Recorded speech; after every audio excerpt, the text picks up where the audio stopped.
TorahCafe.com.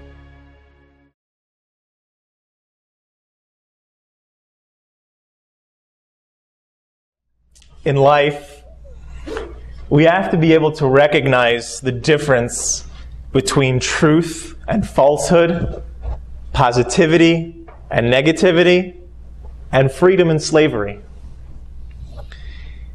The idea of holiness means a lot of different things to a lot of different people.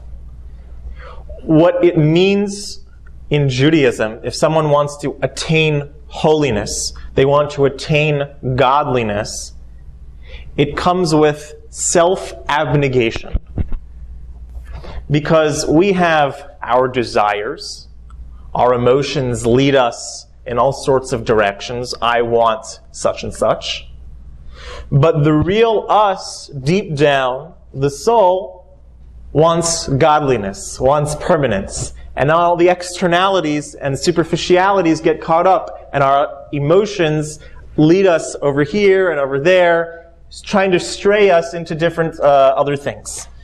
So when a person talks about holiness in the Jewish context, what we really mean is getting rid of the self, getting rid of our emotional drives, our impulses that lead us to the physical, that lead us to things that harm us, and that lead us away from God. Rabbi Victor Miller was once asked, how does a person attain holiness? And his answer was, they have to learn how to tell themselves no. That's the start. Meaning that we don't just give in to every drive and every lust and every passion that comes up. That we have direction and that we're on a mission and we have a purpose in this world. So spirituality is synonymous with self-abnegation. Getting rid of that ego and getting rid of those drives towards things that take us away from the path. In Judaism, there is something very definitive that makes something a holiday. How do we know what things in our collective history are meant to be celebrated as a holiday and those things that are not? Meaning we've had a lot of miracles happen to us as a people.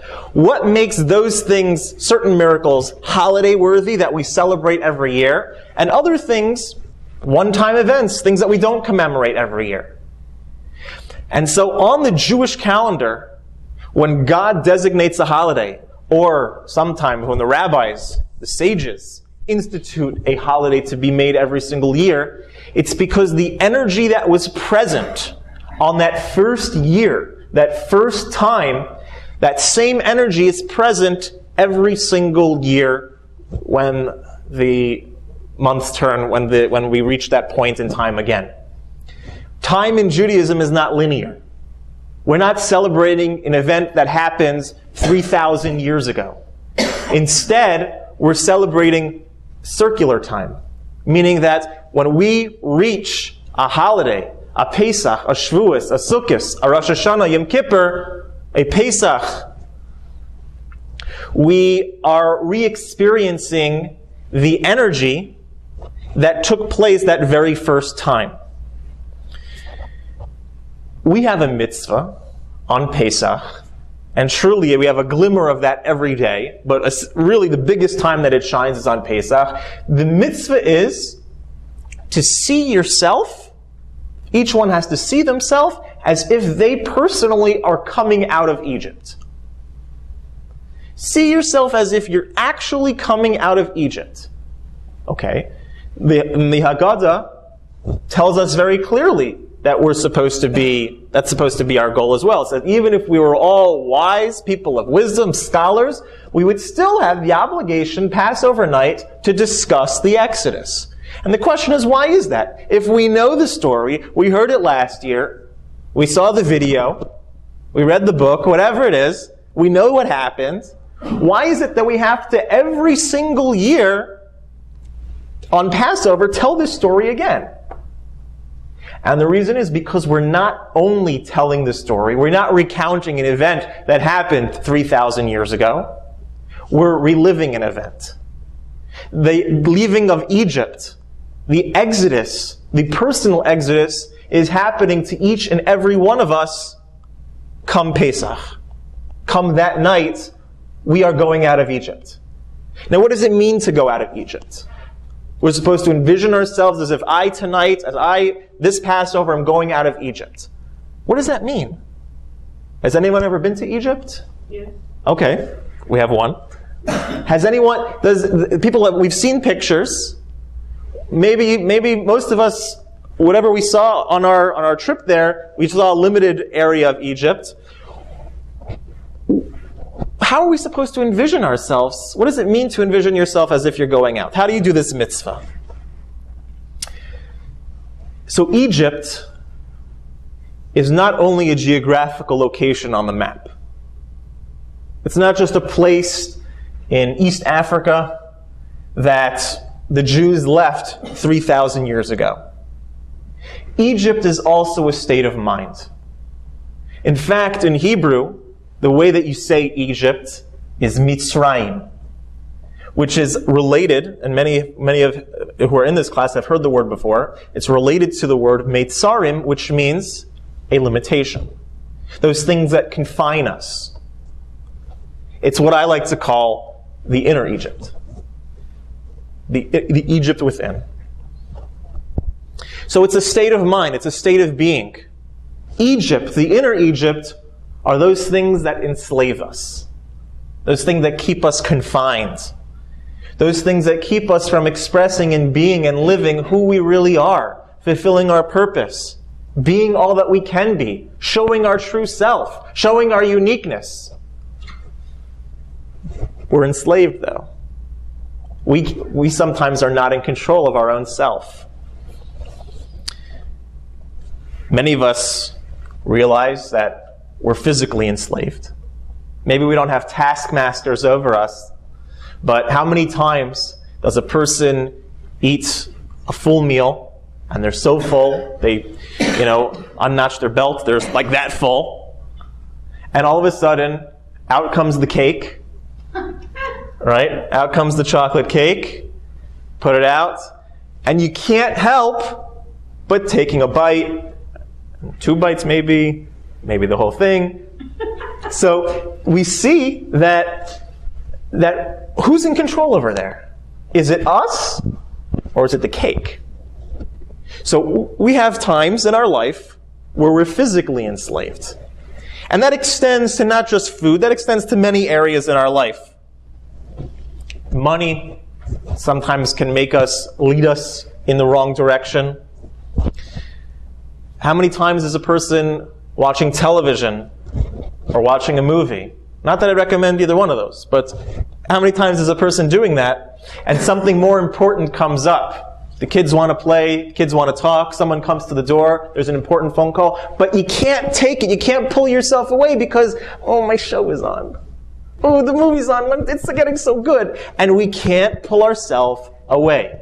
So who's in control over there? The movie, the television, the internet, or you? Don't have to answer. So we have physical enslavements in our life. We're also psychologically enslaved. I love a quote from Carl Jung in his book, The Undiscovered Self. He says, "Where the many are, there is security. What the many believe must of course be true. And what the many want must be worth striving for and necessary and therefore good." The biggest form of slavery today is conformity to Western society. We feel that we have to fit in and do what everybody else is doing and think what everybody else is thinking. Be a part. You don't want to be the person who thinks differently than everybody else. We have groupthink mentality. Everybody believes one way. Everybody looks at things one way. Everybody approaches life and has the same American Western goal. The purpose of life is to have a 2-car garage, 2.5 kids and a dog, and you have a happy life. That's what's perfection. One of the reasons that 70% of our population is on some sort of upper or downer is because we recognize deep down that our life, our inner self, doesn't jive with society.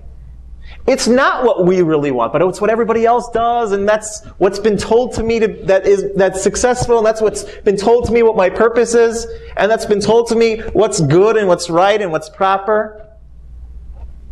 But it doesn't jive with me. And so we get depressed. We need to take an upper. Something to make us feel not depressed. That I haven't achieved this status or whatever in society. Or that I look at things differently. Or that I like to associate with a different type of people. Or I like to dress a certain way. Nope, you better get your hair cut a certain way. Because that's the style. You better wear these kind of clothes. Because that's the style. So everything, physically, psychologically, emotionally, we are enslaved constantly. We don't even realize it.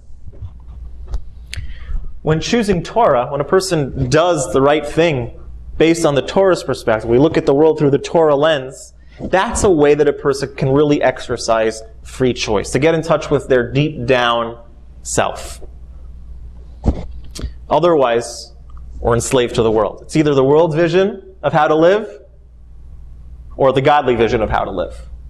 Either one, but the choice has to lie somewhere. Freedom also doesn't necessarily mean comfortable.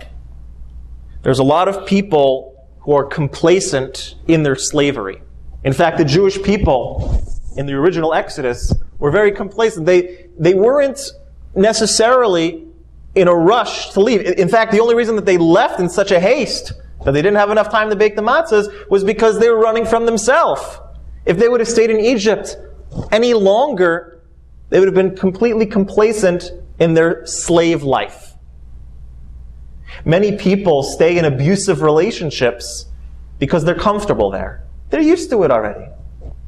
So freedom is not necessarily synonymous with comfort, with what makes you feel comfortable.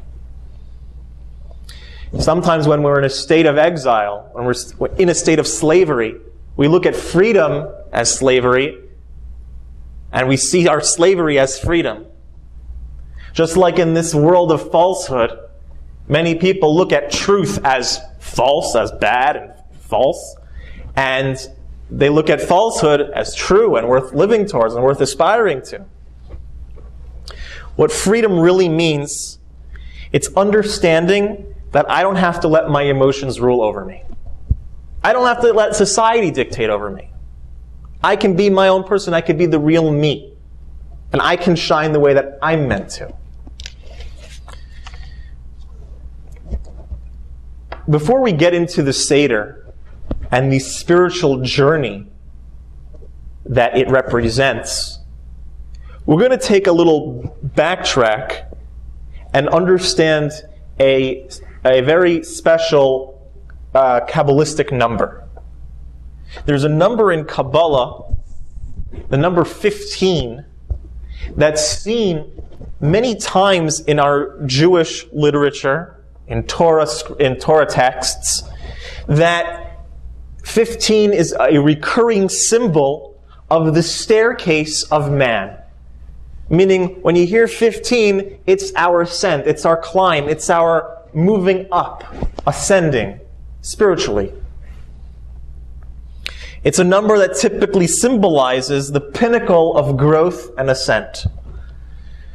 Perhaps one of the reasons why 15 is like that special number is brought down by the Maharal in his Gvuras Hashem, where he explains that this world and the world to come were created using God's name, Yud, with a Hey. The gematria, the numeric value of that name, a Yud and a Hey, is 15. So since this world and the world to come were created with that name, which is equivalent to the number 15, that we see 15 as a number, a recurring number of attachment, of closeness, of ascending the stairway in closeness and in purity to God. During the flood, the number 15 is found symbolizing the apex of purity. The flood waters, how high did they reach? 15 cubits over the highest mountain. The waters prevailed and purified the world for a total of 150 days, 10 units of 15. The area of each floor of the ark that Noah and the animals were on was 300 cubits by 50 cubits, totaling 15,000 square cubits. The Jewish people are constantly compared to the moon. One of the reasons that our calendar is based on the lunar cycle is because the Jewish people, just as the moon is a reflection of God's light, just as the moon is a reflection of the sun's light, so too the Jewish people's specialness, their light, their energy, is a reflection just because of God's influence on them. There's 30 days in a lunar month, which means when does the moon reach its when is a moon full moon? On the 15th of each Jewish month. That's one of the reasons why, by the way, most of our holidays are on the 15th of the month. Because when the moon is at its strongest, when the light of the moon is shining at its strongest peak, the Jewish people are at their strongest at point of that month. Because the Jewish people are compared to the moon. As the Jewish people developed to their climax in history, there were 15 generations from Abraham, the first Jew, until the temple was built in the times of Solomon. 15 generations. The climbing, the ascent, reaching the pinnacle. God appeared to our forefathers 15 times. The lifespan of the patriarchs, meaning when was Abraham, Isaac, and Jacob all living at the same time? That lasted for 15 years. The Sfas Emes says that the formation of the Jewish people came from the 3 patriarchs and the 12 tribes, totaling 15. So we see that 15 is sort of a magic number, so to speak, in climbing the staircase, in ascent, in reaching that level of godly connection. The model for upward and spiritual progression was also found in the 15 steps in the temple that went from the women's courtyard to the Israelite courtyard. 15 steps. On those 15 steps, the Levites would stand and sing the 15 songs of ascent that are numbered in the Psalms. 15 steps, the 15 steps of ascent also find remnant in the prayers that we say on a daily basis. Take the morning prayers, for example. When we wake up in the morning, there's 15 blessings of gratitude that we say when we wake up in the morning. The prayer Yishtabach, which is towards the middle of davening, has 15 expressions of praise. The first 2 paragraphs of the Shema have 15 verses. And then we say this paragraph, Emes, V'yatziv, V'nachin, and 15 praising words that extol God. The priestly blessing, which is the conduit for bringing down Hashem's blessings into the world, has 15 Hebrew words.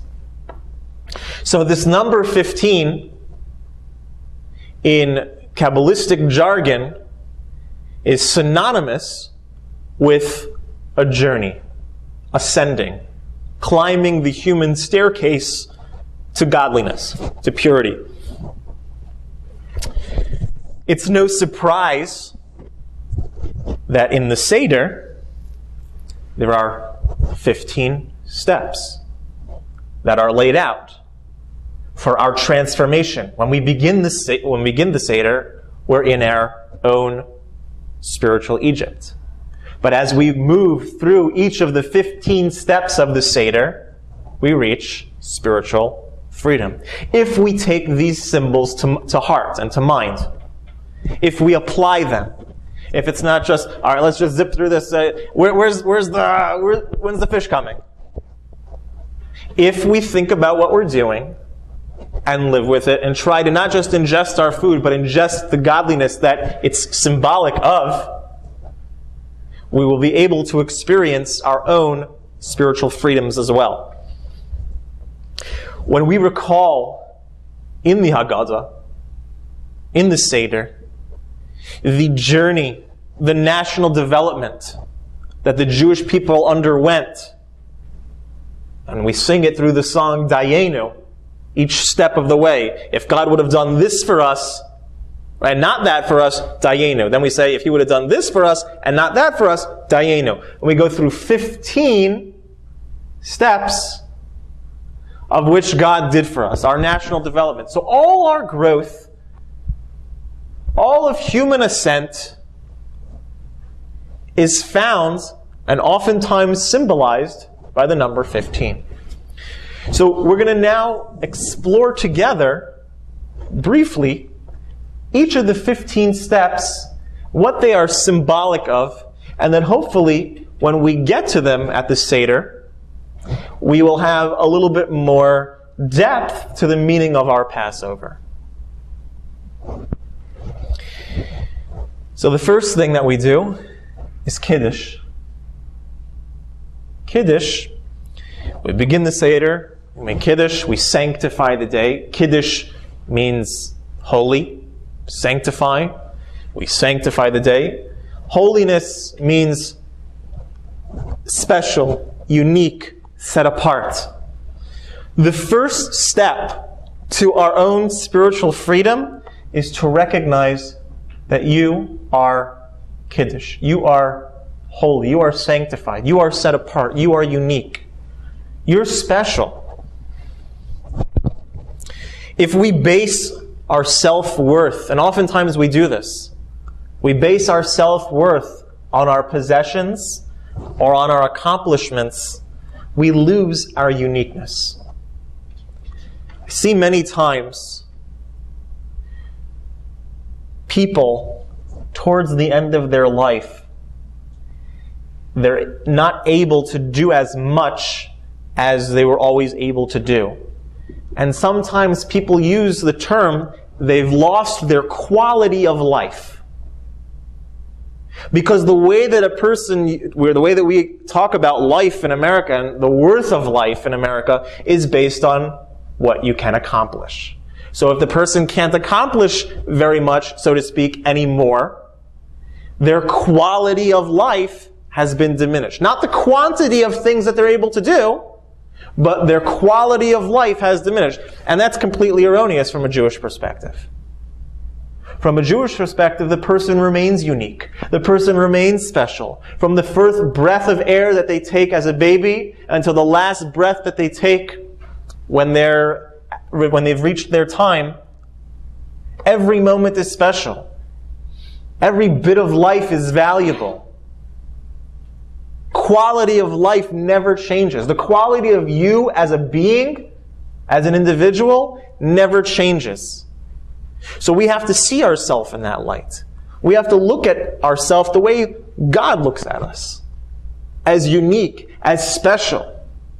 The fact that we wake up in the morning means that we have a purpose here. We have a reason that God is keeping us alive. God's keeping us here. We have purpose. Your specialness is still there.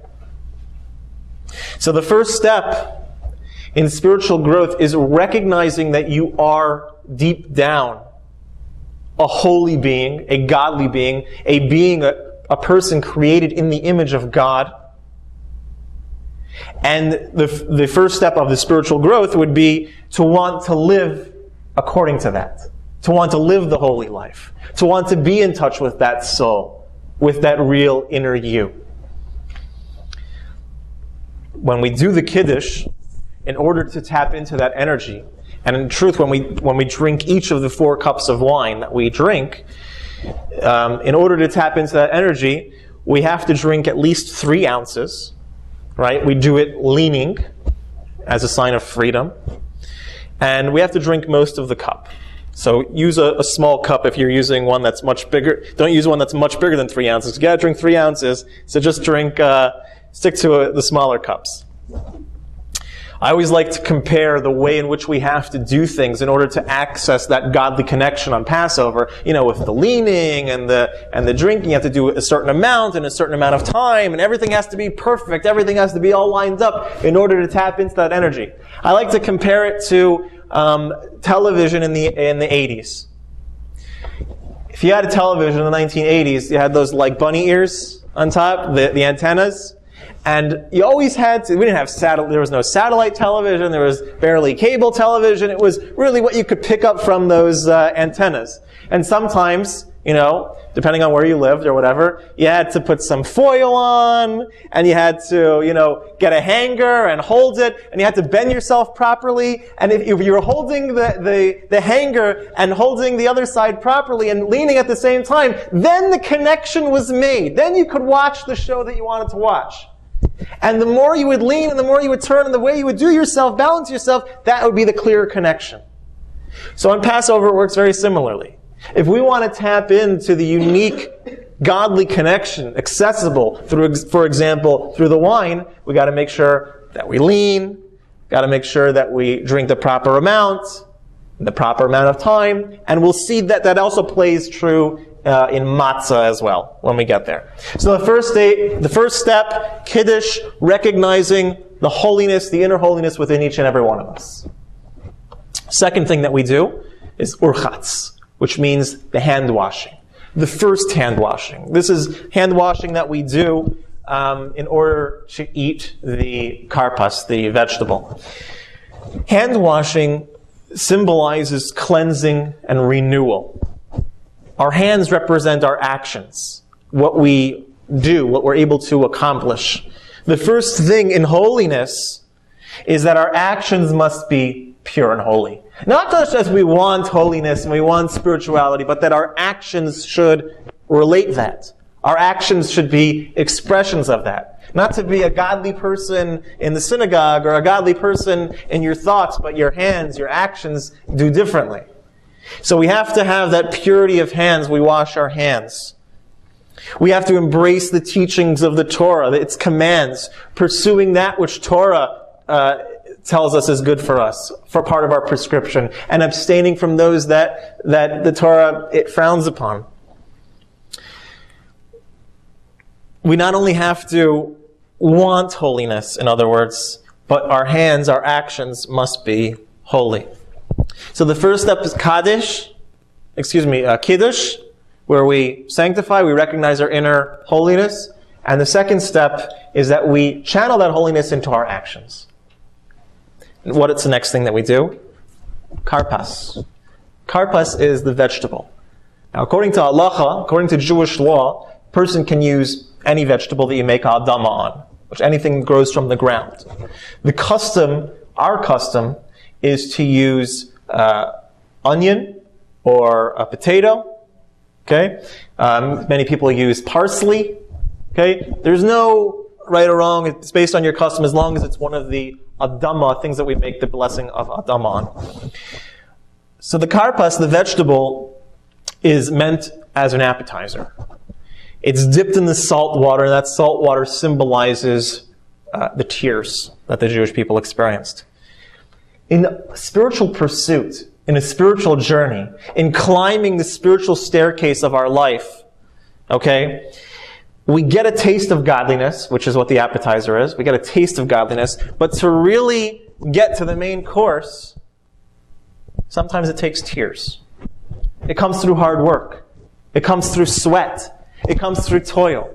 If a person feels godliness and spirituality, it's coming very easy, we have to sometimes question, what is that feeling? Is it just a good feeling? Or is this holiness? Is this spirituality? Is this godliness?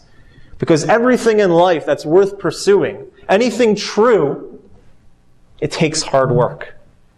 And the same thing applies with godliness as well. We're not just looking for good feelings when we're on a spiritual pursuit. We're looking for the real thing, the permanent thing, the godly thing. And that takes hard work. We've got to work on ourselves. We have to pray, concentration, do the mitzvahs with extra zest. It's hard work sometimes. Sometimes I'm not in the mood. But if we want the real thing, it comes with hard work. So that's what the karpas, dipped in the salt water, comes to remind us of. Then we have yachatz. We break the middle matzah. We break the middle matzah. Matzah that we're eating that night symbolizes poor man's bread. So we break it in half that it should look like a poor man's bread. Half. You have like half a piece of bread. Half a piece of matzah. There's a saying amongst the sages that there's nothing more whole than a broken heart. That doesn't mean that a person should be depressed. It means that a person has feelings of remorse and humility. The voice of a broken heart yearns for help. It yearns for something more. It says, I'm not willing to accept things as they are. I have remorse about the things that I've done. I feel broken, but I want to be better. I want to grow. I want that tomorrow should be different than yesterday. I'm on the journey. Not that we feel broken and depressed. To the contrary, that our brokenness about our past leads us to extra zest in the future. I'm not complacent where I am now. I want more. We break the middle matzah, our hearts, subjugating our hearts and our deeds to Hashem. That it's not about me. It's about God. Matzah in general, the concept of matzah, represents the concept of humility. The difference between bread, a loaf of bread, and matzah, what's the difference? Besides taste, right? One is flat, it hasn't risen. The only difference is air. The bread that has baked is all inflated. That's symbolic in our life of our inflated ego. Matzah is the bread of self-abnegation. It's 1 week, 8 days, where we refrain from the inflation of self, the ego that we are constantly involved with all year round, and we stick with matzah, the egoless, the airless bread. So matzah represents humility and self-abnegation. It's broken. Why do we break the matzah in the middle? That this self-abnegation itself, that the humility itself, doesn't become a means of expression of self. What's that, Ron? What's that word that you use about the spiritual narcissism? You ever hear a person who likes to show off that they're so spiritual and show off that they're so holy? So our humility should never be something that we're showing off. So we eat the matzah to show the humility, and then we break that middle matzah to show that the humility is humble for the sake of humility. That we're on this track for the godly track, not as an expression of our ego. I'm not going to play the humble card in order to really show how great a guy I am. So that's yachatz. And that's the fourth step on our spiritual journey that night, of breaking the chains of our inner Egypt. Then we have Magid. And that's that really long section where everyone's ready to eat already, and we tell the story. And we start with our forefathers who were slaves in the land of Egypt, and we go through the whole thing. We go through all the plagues and how embittered their lives were until they're finally free. And then we finally start eating and whatever. But that story, the Magid, is telling over the story. The Noam Elimelech says that whenever a Jew needs rescue and divine assistance from their enemies, okay, he should retell the miracles about Egyptian punishment. When we tell over the story, we are expressing our release from our spiritual bondage, our spiritual enslavement, our inner Egypt.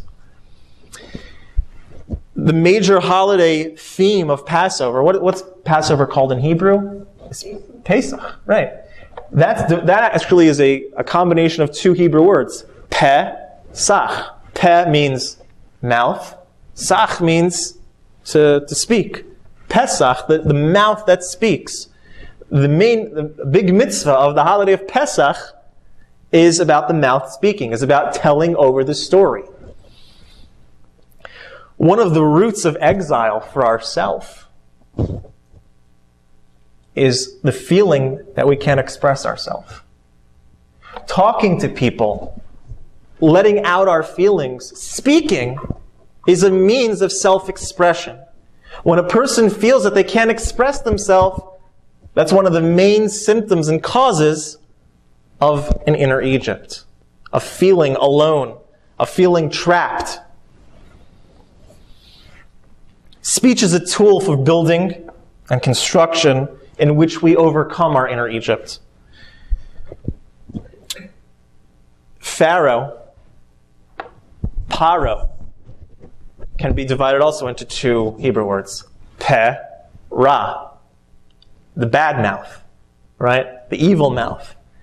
When we talk about things, when we express ourselves, we can either be relating it in the godly way or in the Paroi way, the enslaved way. We can express ourselves towards the Western, the conformity, the world conformity, or the godly confirmation. When we speak about our aspirations, we tell people about the things that we want to do, that we want to accomplish. When we voice our goals, that increases the likelihood of them actually being accomplished. The next step is rachza, which is washing with a blessing. This is the washing that we do before the meal, the washing that we do before we start with the matzah.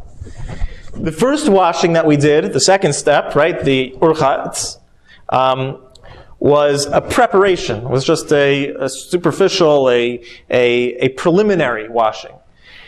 The first washing prepares us mentally to have these new ideas, this new perspectives, this idea of changing from freedom, from slavery to freedom. The second one that we do with a blessing prepares us for implementing and experiencing, for taking it to heart. Not just making these nice theoretical concepts, but applications in our life.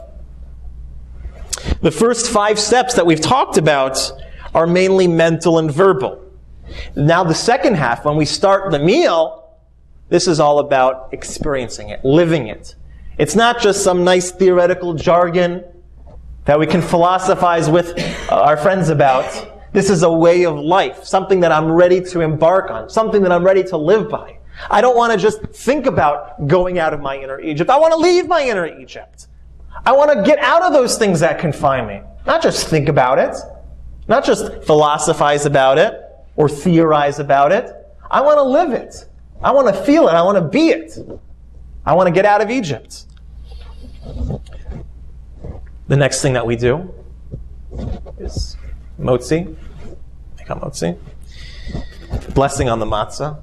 We acknowledge God for what we have. Its acceptance, its openness. We make hamotzi. We hold the matzah in the 10 fingers of our hand. It reminds us that even though it was human hands that put this together and baked it, that it's a gift from the Creator of all life, that everything that we do, all of our self-development is in partnership with Hashem, with God. God plays a key role, and acceptance and knowledge of that God plays a key role in our self-growth. He's there to help us. He's there to be with us. So the motzi, the blessing that we make, acknowledges that, or should remind us that God is with us. Then we eat the matzah. Okay? Key pivotal point in our journey. The matzah, which is bittul, which is self-abnegation, which is humility, okay, is consumed. By eating the matzah, we assume its qualities. Its quality, you are what you eat. So if you eat matzah, which embodies humility, which embodies self-abnegation, you take upon its qualities. The Rebbe Maharash, the fourth Lubavitcher Rebbe, said that eating matzah is like eating godliness. On the first night of Pesach, matzah is called the bread of faith. And the second night of Pesach, it's called the bread of healing. It brings healing to those who eat it. Matzah is brought down in different places, that the letters matzah, mem, tzadik, hey, stand for, or can stand for, mikol tzara hatzilenu. God save us from all distress. God will save us from all distress. By ingesting that food into our system, by making that the you are what you eat, making that a part of our life, there's no doubt that the faith and the humility and the healing which matzah represents will become a part of our active daily life. Eating matzah helps us achieve true freedom, integrating material with the physical. The material with the spiritual, the body with the soul. Takes the spiritual principle and ingesting it becomes part of our physical being. The book, the work, the Sefer, Tiferet Shlomo, brings that eating matzah has the same power as bringing a sacrifice. The Divrei Yecheskel in Parshas Bo brings the Zohar, which explains that eating matzah prevents harsh judgment on Rosh Hashanah. There's many advantages, spiritual advantages, brought about through eating this unleavened bread on that night. The right time, the right amount, the right way on that night causes all these infinite blessings. It's a mitzvah that we only get to do 1-2 times a year, right next to each other, the 15th and the 16th of Nisan. It's our only opportunity. It's right in the middle of the 15 steps. It's the 8th step, matzah. It's the middle, showing how pivotal and central a role humility plays in our self-growth. Matzah, it may be the most important part of the whole Pesach experience. Eating matzah that night by the Seder is the most important part, and the part that it's so important to make sure that everybody does properly. So I just want to say in parentheses some of the highlights, things to make sure to do at your Seder. Matzah has to be eaten after dark. Okay? I know in America, especially now with daylight savings time, some people have dinner early, they do the Seder early, but matzah has to be eaten after dark. So whenever, I don't want to cause any family friction, if you have your Seder early, talk to your local rabbi about maybe how to deal with your specific case.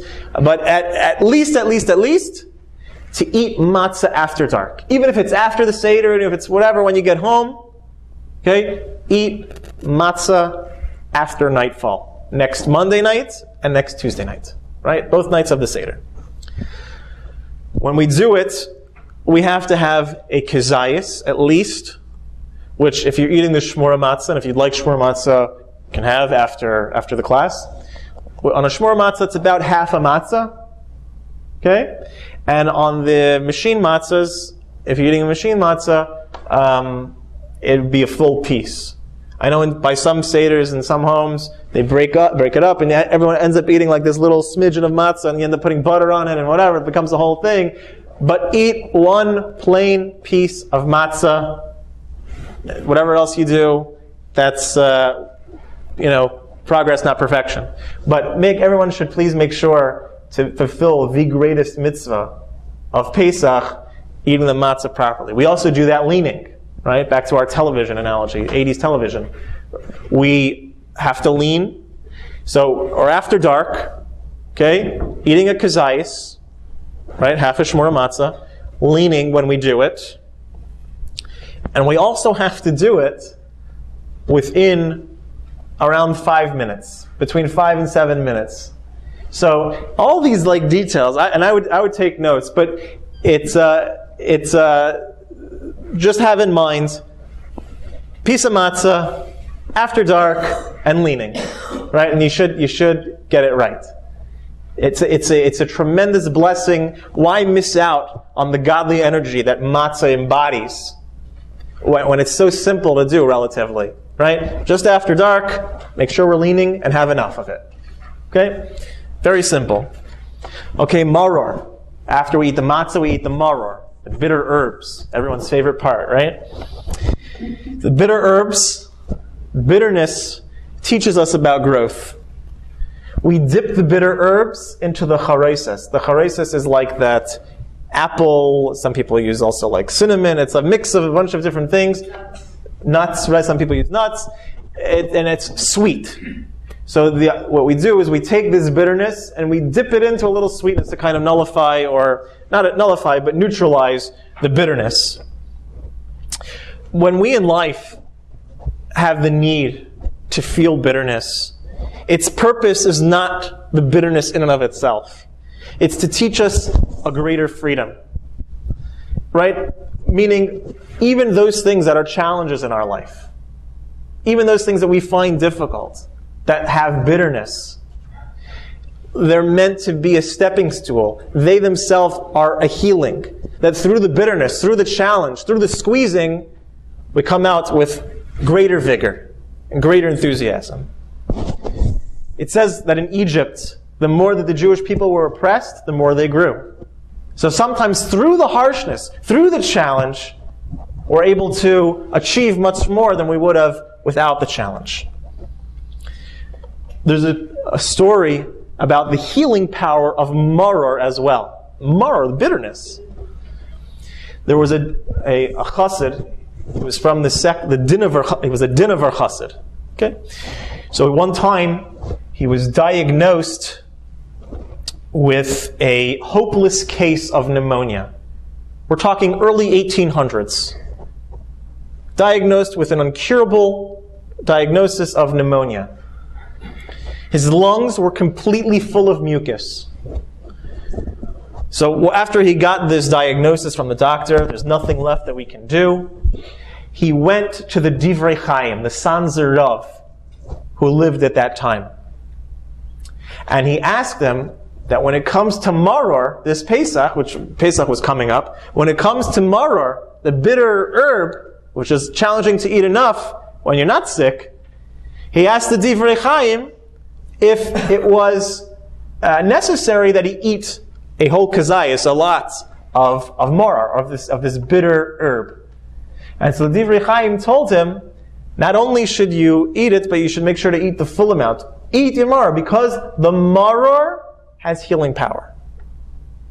So this chassid, he left the Sanzer Rebbe, the Divrei Chaim.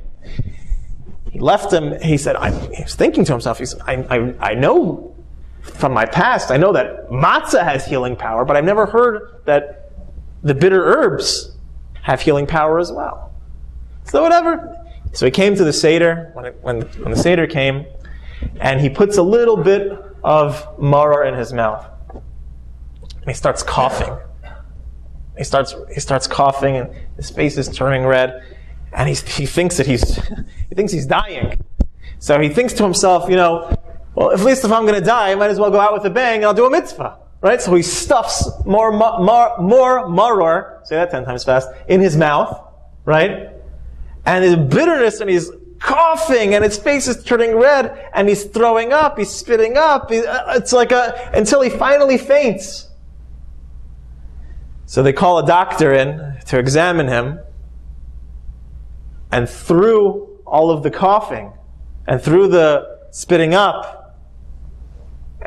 he had coughed up all the mucus that was on his lungs, and he lived many more years.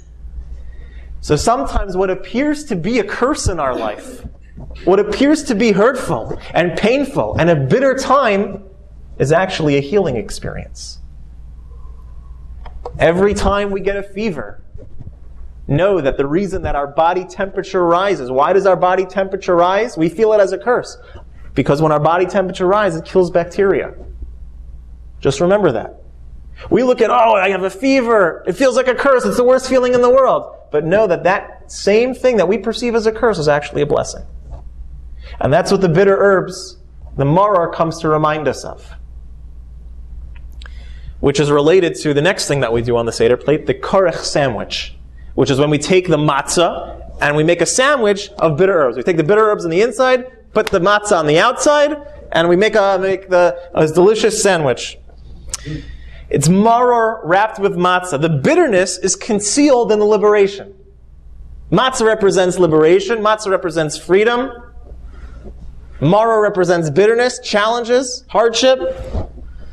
We can't always perceive it, but the bitterness of exile, our challenging times in life, is all orchestrated by Hashem for our best. True growth is an integration of recognizing opposites in our life. Knowing how to deal with the good times and the bad times. The physical and the spiritual. The ups and downs. What's the symbol in the hospital of a living person on the EKG? Living person, ups and downs. What if if everything is the same? You're not a living person. Ups and downs are part of life. True self-growth and spiritual attainment is realizing how to capitalize out of life. That life is part of ups and downs, but realizing that even those downs are a means of connecting to God. Next step of the Seder is Shulchan Aruch, the meal. This is step 11, almost there. This is the meal. So after 10 steps of training ourselves how to integrate the spiritual freedom into our material lives, now comes our first test. We're presented with food, our biggest challenge, right? Eating eating the meal, a material meal in a new way, with godly intent. Now, here, we have these philosophical ideas, leaving your inner Egypt, living in the physical world, but embracing it through a spiritual perspective. Okay, here's your test. Eat your meal. But don't do it in an indulging way. Don't do it in a way where you're only focused on self-gratification.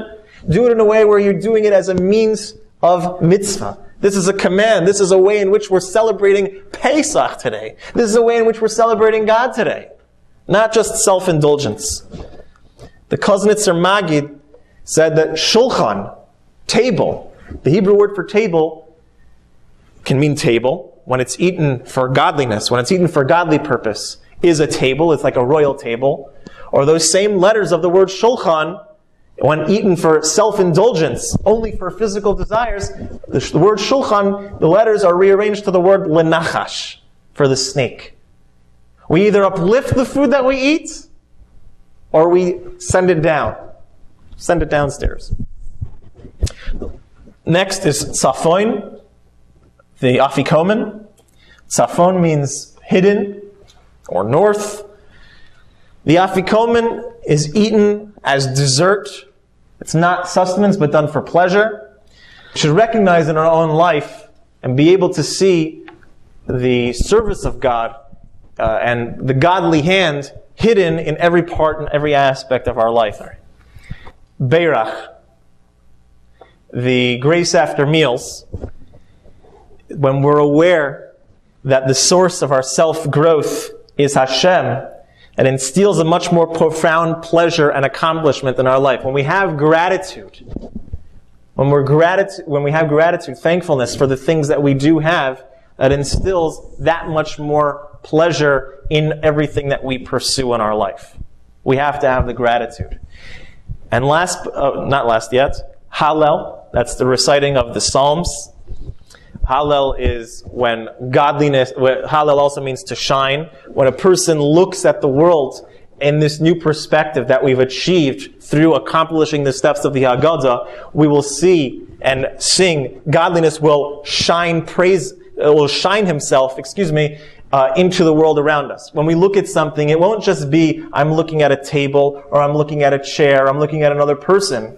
That person will radiate, it will shine godliness. Everything will be an expression of Hashem. Everything will be an expression of the way in which we connect to our Creator. And last but not least is Nirtza, which is the last step of the Haggadah, which isn't done with any sort of action. It's the promise that God has accepted our service. And this is what I would like to deem the sense of connection. When a person pursues a godly life, when a person embarks to see godliness, to live godliness, to act upon godliness, to pursue a Torah life, to pursue mitzvahs, and to do them in their best way, the confidence and the faith that it will be accepted by Hashem, that it will be accepted by God. There's sometimes something that we're looking for that's beyond words. The true thing, the true idea of being bound with God is not summed up by a feeling. It's just the knowledge, the experience of connection. I know that I'm connected. Finish this week before Pesach getting rid of all the internal and external property of physical and spiritual chametz that we have. Get rid of all the chametz products, the arrogance, the air, the ego. So when we search and scour our house for all the physical chametz, we should also be scouring our soul, scouring our emotions, scouring ourselves to get rid of all the chametz that has been built up. Think about ways this week to implement the aforementioned steps to freedom. Be sure to carry out the mitzvahs of the Seder in order that these unique energies that are embodied in each of these steps of the Seder, in particular matzah, that they should become a part of our being. Don't miss out on the opportunity and have a very kosher and happy Passover.